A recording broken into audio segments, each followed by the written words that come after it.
오늘 본문은요, 이스라엘 사람들 가운데 커다란 소동이 일어나는 아주 뭐라고 표현할까, 혼란이 일어나는 그러한 이제 본문입니다. 왜 그러냐 하면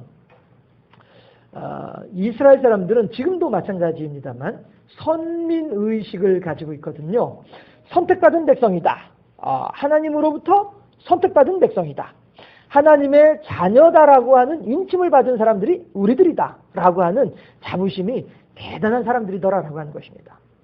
그런데 이 사람들이 하나님의 위로와 비록 어렵고 힘든 상황 속에서도 하나님의 위로를 생각하면서 그래 저 사람들은 저렇게 잘 나가면서 우리들을 이렇게 괴롭히지만 저 사람들은 하나님을 모르는 사람들이야. 그러나 우리는 하나님을 알고 있으니까 그것이 우리들에게 큰 자부심이 되는구나. 이렇게 이제 사람들은 생각을 하고 있었는데 이제는 지금까지는 하나님을 모르던 사람들, 그러나 우리들을 괴롭히기만 하는 사람들, 그 사람들한테도 성령이 임하고 그 사람들도 구원을 받는다고 하니까 이 이스라엘 사람들이 특별히 예루살렘에 있는 예루살렘 교인들이 이제 아주 큰 혼란을 지금 겪게 되는 거란 말씀이죠.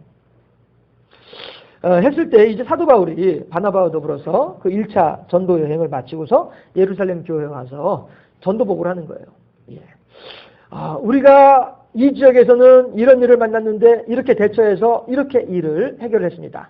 저 지역에서는 이런 사람들을 만나가지고 그 사람들에게 이렇게 해서 이렇게 교회가 세워졌습니다. 라고 하는 이런 선교 보고를 하다 보니까 순 이방인들이 회개하고 순 이방인들이 성령 받고 순 이방인들이 구원받는 이야기들이란 말이에요. 이랬을 때에 예루살렘 교인들은 혼란스러워지는 거죠. 대체 이게 웬일이냐. 베드로가 그랬던 것처럼 말입니다. 베드로가 고넬료의 집에 들어가기 직전에 그 피장이 시몬의 집에 있으면서 보았던 환상, 그 환상에 하늘에서 바구니가 내려오는데 온갖 부정한 음식물들, 경건한 유대인으로서는 먹을 수 없는 지저분한 부정한 음식물들이 그 안에 담겨져 있는데 하늘에서 들린 그 소리가 그 음식을 집어먹으라. 그랬을 때 베드로가 환상 중에서도 주여, 내가 지금까지 한 번도 부정한 음식을 먹은 적이 없는데 어째서 이걸 먹으라고 합니까? 먹지 못하겠습니다. 율법이 하나님의 음성보다 앞서 있는 거예요. 베드로가 믿음이 없는 사람이 아니잖아요. 그렇죠? 베드로가 믿음이 없는 사람이 아님에도 불구하고 하늘에서 음성이 들리면서 베드로야, 그 음식을 집어먹도록 하여라 했는데 베드로는 먹지 못하겠습니다. 나는 지금까지 평생에 부정한 음식을 먹은 적이 없습니다. 하나님의 음성인 것을 뻔히 알면서도 불구하고 하나님의 음성보다도 지금까지 지켜온 율법을 더 중하게 여기는 베드로의 모습이다라고 하는 것이죠. 그러나 그 환상이 끝나고 난 뒤에 곧바로 고넬료가 자기를 초대한 일을 알고서는 가가지고 그 이방인들이 있는 곳에 가서 보니까 거기에 막 성령이 임하거든요. 그제서야 베드로는 그 환상의 의미를 알게 된 거예요. 아하, 그렇구나. 하나님께서는 지금 나로 하여금 정한 음식과 부정한 음식이라고 하는 이름으로 율법의 경계선 사이에서 나로 하여금 이 경계선을 깨뜨리기를 원하시는 분이 하나님이시로구나. 환상의 의미가 그것이로구나 알았단 말이죠. 왜 그걸 어떻게 알게 된 거예요? 지금까지 이방인들에게는 성령이 임하지 않는 줄 알았단 말이에요. 지금까지 이방인들은 하나님을 믿을 수 없는 존재들인 줄로 알았단 말이에요. 그런데 지금 베드로가 초대를 받고 와가지고 하나님의 말씀을 증거하는데 막 그 앉아있던 이방인들에게 성령이 임하는 것을 보면서 아하, 그렇구나. 나로 하여금 음식의 율법을 깨뜨리기를 바라신 하나님께서는 이 환상을 보여주신 이유가 지금 이렇게 복음의 그 경계선조차도 무너뜨리고 구원의 경계선도 무너뜨리고 하나님의 선택받은 백성이라고 하는 특권조차도 무너뜨리기를 바라서 내게 그런 환상을 보여주시고 지금 이 현상을 내게 보여주시는구나 하고서는 베드로가 그들을 향하여서 세례 주기를 두려워하지 아니하는 성령으로 세례를 받는 것을 바라보면서 말이죠. 이런 일들이 있었다라고 하는 것입니다.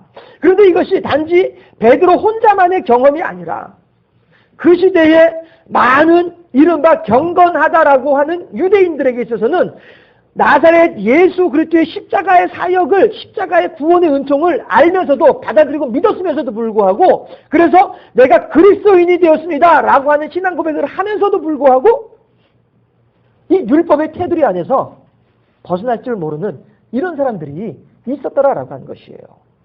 이것이 비록 우리가 읽었던 12절 13절의 본문에서는 그런 모습 분위기는 감지가 되지 않지만 이것이 그 당시 사도 바울과 바나바의 전도 여행을 선교 보고를 받고 있는 그 현장의 분위기였더라라고 하는 것입니다. 했을 때에 이 이스라엘 사람들의 선민의식, 나는 하나님으로부터 선택받은 백성이야 라고 하는 자부심, 잘난 체는 아닙니다. 잘난 체하고 자랑스럽게 여기는 자부심하고는 다르잖아요. 그렇죠? 자부심, 나는 선택받은 백성이야 라고 하는 자부심, 그러나 너희들은 절대 선택받지 못했어 라고 하는 구별의 마음, 이런 것들이 유대인들에게 있어서는 장점도 되지만 치명적인 약점도 되더라 하는 것이에요. 장점은 뭡니까? 아무리 어려운 일이 있고 아무리 힘든 일이 있다 할지라도 선민의식으로 그 역경들을 이겨낼 수 있는 힘이 되어지더라라고 하는 거예요. 유대인들을 하나로 묶어주는 단결, 여기에는 아주 장점이더라라고 하는 거예요. 선민의식이. 그러나 단점은 뭐예요? 우리끼리만. 이게 단점이죠. 에이, 어딜 감이 오려고 가 우리끼리만이야. 이런 마음들이 큰 단점이란 말이죠. 이웃 사람들과 더불어서 담을 쌓고 폐쇄적으로 살아가려고 하는 마음가짐. 이런 거는 오늘 우리 교인들한테도, 오늘을 살아가는 우리들한테도 중요한 의미가 되어집니다.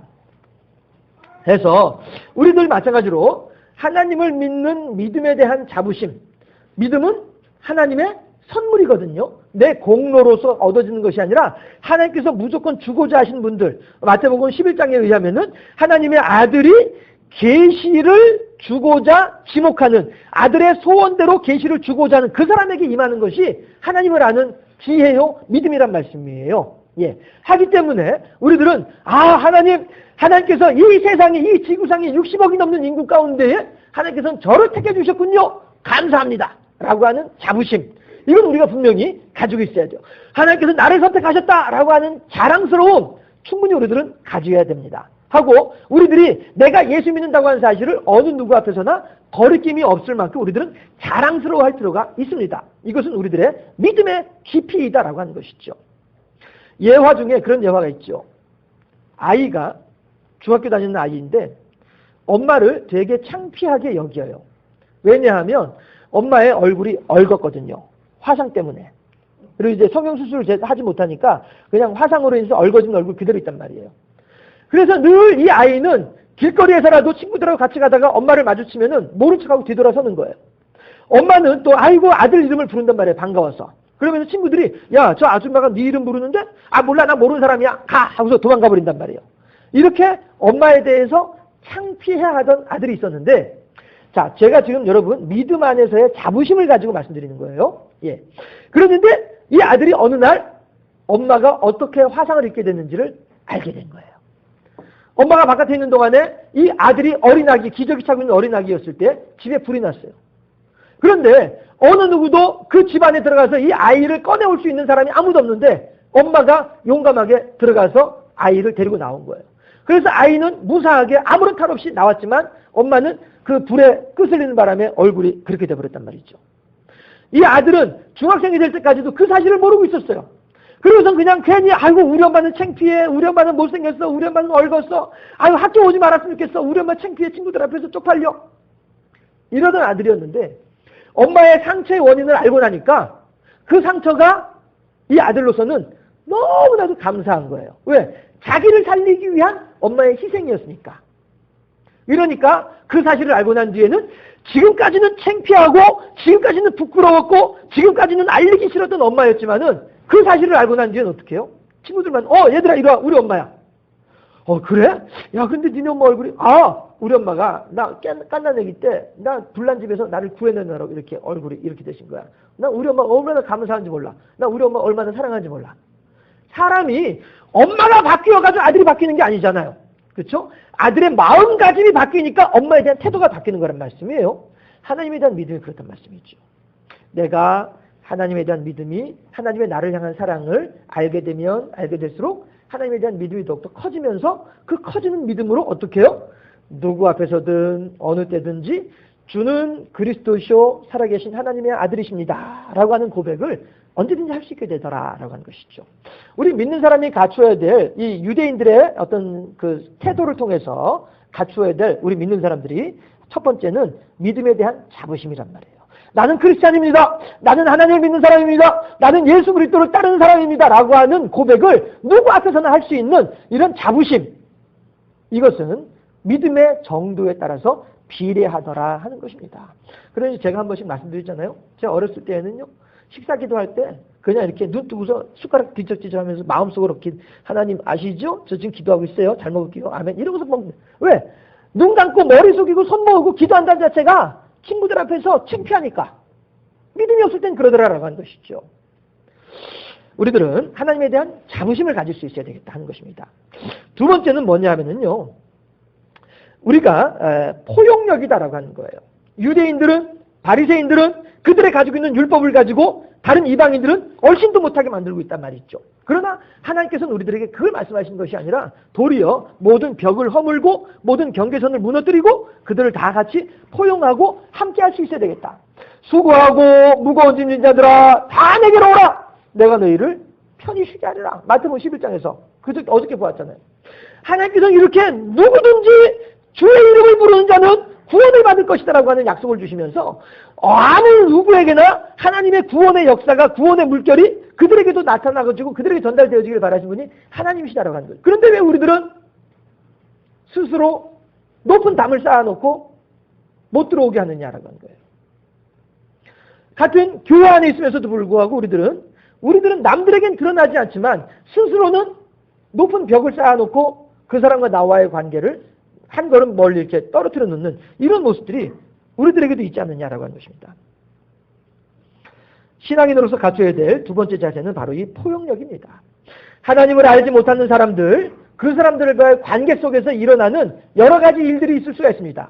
그 일들에 대해서 그냥 우리도 똑같이 그 사람이 나를 한 대 때렸다고 해서 나도 똑같이 그 사람을 세 대를 때려야만 직성이 풀리는 이런 삶이 아니라 예수님께서 십자가 상에 달리셔가지고 뭐라고 기도를 하십니까? 아버지여 저들의 죄를 용서하여 주시옵소서. 뭐 때문에요? 알게 못함이니이다. 지금 이 사람들은 자기들이 뭘 하는지 모르고 있습니다. 하나님. 그러므로 하나님 이들에게 이들의 죄를 묻지 말아주시기를 바랍니다. 예수님조차도 당신을 잡아 죽이려고 하는 사람들을 향해서도 중보기도 하셨던 분이 예수님이신데 예수님의 신앙을 그대로 물려받아서 그대로 실천하는 사람이 누구예요? 스데반 집사님이잖아요. 이 양반도 돌 던지는 사람들을 돌을 맞으면서도 하늘을 향해서 우러러서 뭐라고 기도를 합니까? 아버지여 저들의 죄를 사하여 주시옵소서. 알지 못함이니이다. 예수님께서 기도하셨던 내용을 그대로 반복하면서 그대로 신앙을 고백하는 거예요. 그리고서는 보라 하늘이 열리고 인자 같은 이가 굽어보는 것을 보는도다. 우리들을 향하여 어떤 위해를 가하는 사람들, 그들을 향해서 우리들은 어떻게 대하고 있느냐 하는 것이죠. 포용력. 예수님조차도 그들을 용서하고 예수님조차도 그들을 품어내려고 하시는데 우리들은 어떠한 마음을 가지고 있느냐. 우리도 이렇게 안 믿는 사람들을 상대함에 있어서 이러한 자비와 긍휼의 마음, 넉넉한 마음으로 대해야겠다 하는 것입니다. 이런 마음이죠. 그래, 저 사람을 내가 이해해 주지 않으면 대체 저 사람은 어디에 가서 이걸 풀어낼 수 있겠느냐 하는 것입니다. 내가 저 사람을 받아들여 주지 않으면 저 사람은 대체 어디에 가서 편히 발 뻗고 누워있을 수 있겠는가 하는 그런 마음가짐이 우리들에게 필요하겠다라고 하는 것입니다. 더욱이나 우리들 스스로를 살펴보고 우리들 자신을 돌아보면 저도 뭐 어렸을 때 이야기를 잠깐 여러분들에게 고백을 합니다만 우리들도 그러지 않았었어요? 다들 모양의 차이가 있을 뿐이지 형태의 다름이 있을 뿐이지 비슷비슷하지 않았었나요? 우리들인들 하나님 앞에서 하나님을 모르고서 행하던 그런 행동들이 지금 내 앞에서 하고 있는 이 사람들보다 내 옛날 모습이 더하면 더했지 덜하진 않잖아요. 지금 내 앞에서 행하고 있는 이 어리석은 사람의 하는 행동보다도 내가 예전에 행했던 행동들은 더 심하면 더 심했지, 더 악하면 더 악했지, 이 사람보다 덜하진 않았지 않느냐 하는 것이에요. 이런 걸 생각을 해볼 때 우리들은 내 옆에 있는 사람들을 보다 더 큰 가슴으로, 보다 더 넓은 가슴으로 품어줄 수 있지 않겠느냐 하는 것입니다. 그런데 오늘 이 본문에 의하면 예루살렘 교회가 이러한 두 가지 딜레마 속에 빠져서 서로 간에 완료가 왈부하고 있더라라고 하는 것입니다. 초대교회 사람들은 말씀드렸던 것처럼 구원의 복음은 오직 이스라엘 사람들에게만 해당된 것으로 알고 있었는데 사도 바울과 바나바가 하는 이야기를 들어보니까 이게 아니거든요. 그러니까 사람들이 말이 이제 막 달라지는 거예요. 그래, 이제 우리가 이방인들에게도 구원의 역사가 있어야 된다. 이렇게 말을 하는 사람이 있는가 하면 무슨 소리야? 구원은 오직 우리들만이 받는 거지. 지금까지 한 번도 그런 일이 없었는데 무슨 소리야? 이렇게 말을 하는 사람들도 있더라라고 하는 것입니다. 이런 서로 간에 의견이 분분해가지고 서로 간에 왈가왈부하는 이런 일이 있더라라고 하는 것이죠. 제가 교육전사를 이제 막 사역을 나가려고 할 그런 즈음에 선배 전도사님들이 저한테 해주셨던 이야기가 뭐냐 하면 교회 학교 현장에 가게 되면 참 맥 빠지는 일이 있을 것이다. 이런 얘기를 해요. 그러면서 하는 얘기가 실컷 교사 회의를 하면서 교육전사니까 이제 선생님들을 상대하잖아요. 교사 회의를 하면서 어떤 한 가지 안건을 내놓으면은 선생님들이 그런 얘기를 한다는 거예요. 전사님, 그거 우리 교회에서 다 해봤던 것들이에요.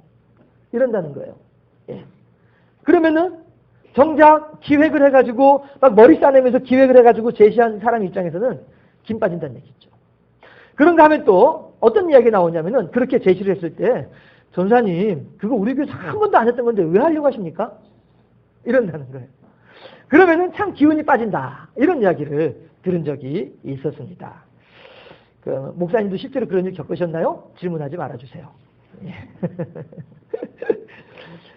문제는요, 우리 교회에서 다 해봤던 거예요. 라고 하는 말은 그때 했는데 안 됩니다. 그러니까 지금 또 해봐야 할 필요 없는 일이에요. 이런 의미가 되는 거고요. 우리 교회에서 한 번도 안 해봤어요. 라고 하는 얘기는 그걸 뭐하러 하려고 합니까? 한 번도 안 해본 일인데 그걸 해본 거나 이제 안 해본 건데 왜 자꾸 그걸 하려고 합니까? 이상한 양반이네? 이렇게 이제 하는 반응이다라고 하는 것이죠. 그런데 말이죠. 전에 해봤던지 간에 한 번도 안 해봤던지 간에 중요한 것은 뭐냐 하면은 해봤다고 한다면 어떤 마음으로 했느냐. 해봤다고 한다면은 얼마만큼 했느냐. 이것이 중요하다는 것이죠. 안 해봤다고 한다면 해보고서 안 되면 방향을 바꾸면 되는 것이다 라고 하는 것이죠. 그렇다고 해서 우리가 뭐라고 할까요? 시간 낭비하는 것도 아니고 재정을 낭비하는 것도 아니다. 왜냐하면 이런 것들이 우리들에게는 귀한 경험이 되고 귀한 자양분이 되어지기 때문이다. 하다못해 개구리도 멀리 뛰기 위해서는 뒤로 움츠러드는데 지금 당장에는 무엇인가 손해인 것처럼 보이고 지금 당장에는 뭔가 마이너스인 것처럼 보이지만 멀리 보고 길게 보면 도리어 더 잘 되는 일이다. 이렇게 우리들을 생각해 볼 수 있지 않겠느냐 하는 것입니다. 사도 바울 기댕이 선교복음을 하는 자리에서 한참 말들이 오가는 그 자리를 정리하는 사람이 누구예요? 오늘 본문에 의하면 야고보 사도란 말이에요. 초대교회 첫 번째 예루살렘 교회 지도자 야고보였더라라고 하는 거예요. 야고보 사도가 하는 얘기가 뭐예요? 여러분들이여 내 말을 들어라. 다들 잠잠해지는 거예요. 그러면서 야고보 사도의 입에서 어떤 말이 나온지를 다들 주목하고 있는 거예요. 그러면 그 지금까지 떠들던 사람들, 이제 야고보의 말에 의해서 잠잠해 있는 그 사람들이 과연 할 말이 없어서 그렇게 가만히 있는 것일까요? 아니죠. 하나님께서 세워주신 야고보 사도에게 세워주신 권위 때문에 그들은 그 권위 앞에서 잠잠해 있다라고 하는 것입니다. 그러나 여러분 이 내용은 참 조심스러워요. 왜냐하면 지금까지 몇몇 목사님들이 이러한 내용을 가지고 목회자의 권위를 세우려고 하는 수단으로 삼은 경우들이 벌어 있었기 때문에 조심스럽습니다. 한 가지 더 그 비근한 경우를 성경에서 말씀을 드리자면 모세가 광야에 있으면서 구스의 여인을 취했어요. 구스의 여인이면 이방인이잖아요. 그랬을 때에 많은 사람들이 여론이 비등했겠죠. 아니 어떻게 지도자라고 하는 사람이 저렇게 이방인 여인을 갖다가 저런 있을 수 없는 일을 막 이랬을 거 아니겠어요? 그랬을 때에 그 분위기를 전해준 사람이 누구냐 하면 형되는 아론이요 소녀 누이되는 미리암이었단 말이에요. 그래서 이 두 사람이 형과 누이가 동생에게 와가지고 여보게 동생 대체 자네는 왜 그런 일을 하는가? 생각이 있는 거야 없는 거야? 어떻게 구스의 여인을 취할 수가 있는 거야 대체? 어떻게 됐습니까? 하나님께서는 멋지게도 보기 좋게도 모세의 손을 들어주시더라 하는 거예요. 아론은 문둥병이 들어서 침 밖으로 쫓겨나갈 수밖에 없는 이런 일들을 겪더라 하는 거예요.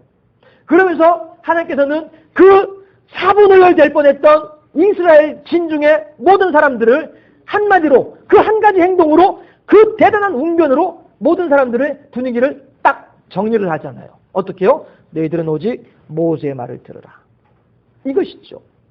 나는 지금 모세를 통하여 너희들에게 이야기를 하고 있으므로 모세의 허물이 어떠하다 이걸 따지기 이전에 성령이 모세를 통해서 어떻게 너희들에게 역사하고 있는지 그걸 정확히 볼 수 있어야 된다라고 하는 하나님의 말씀이 아론의 손, 아론에게 문둥병이 바라는 그 사건이었더라라고 하는 것입니다.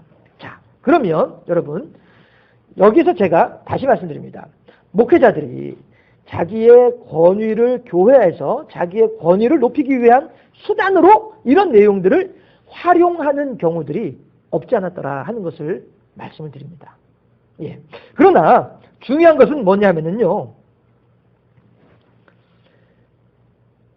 하나님께서 분명히 기름 부으신 하나님의 권위자들을 통하여 하나님이 일을 행하시는 것은 맞습니다. 예. 그것은 분명한 맞습니다. 해서 그 사람을 중심으로 한 마음이 되고 한 뜻이 되어서 하나의 목표를 향하여서 나아가면서 하나님의 선을 이루고 하나님께 영광을 돌려드리는 그 일을 하나님께서 원하시는 것은 중요한 일이고 또 분명한 일이기도 합니다. 하지만 그렇다고 해서 그 목회자가 하나님의 자리에 올라앉을 수는 없다 하는 것입니다. 그렇지 않아요? 목회자도 분명히 한 사람이고 하나님 앞에서 연약한 사람일 밖에 없는데 고넬료 앞에서 베드로가 하는 말이 그 말이잖아요. 고넬료와 모든 사람들이 베드로 앞에서 무릎을 꿇고서 부복을 하니까 그들을 잡아 일으키며 일어나라 나도 사람이라. 베드로가 그러잖아요. 이것은 권위를 높여주며 존경을 표하는 그들의 존경의 마음은 그대로 하나님을 향한 감사가 되어야만 할 일이지 그들이 나한테 이만큼 존경을 해? 그럼 나는 그만큼 높아져야지. 이건 아니란 말씀이에요. 그들이 그렇게 존경을 하면 할수록 더 낮아지며 더욱더 겸손함으로 베드로와 같이 일어나라 나도 사람이다 라고 고백할 수 있는 이 자세가 필요하다고 하는 것이죠. 여러분 한번 저를 잘 보아주시기 바랍니다. 제가 혹이라도 이렇게 콧대가 높아지고 목이 고다지지 않을런지 저를 잘 보아주시기를 바랍니다. 중요한 것은 하나님께서 말씀하시는 것은 그거란 말씀이죠. 하나님은 분명히 누구 한 사람을 통해서 일을 하시긴 하셔요. 하시지만 그렇다고 해서 너를 내 자리에 앉히지는 않는다라고 하는 거예요. 바로가 요셉에게 하는 말이 너와 나의 차이는 이 보좌뿐이니라 라고 얘기를 하잖아요.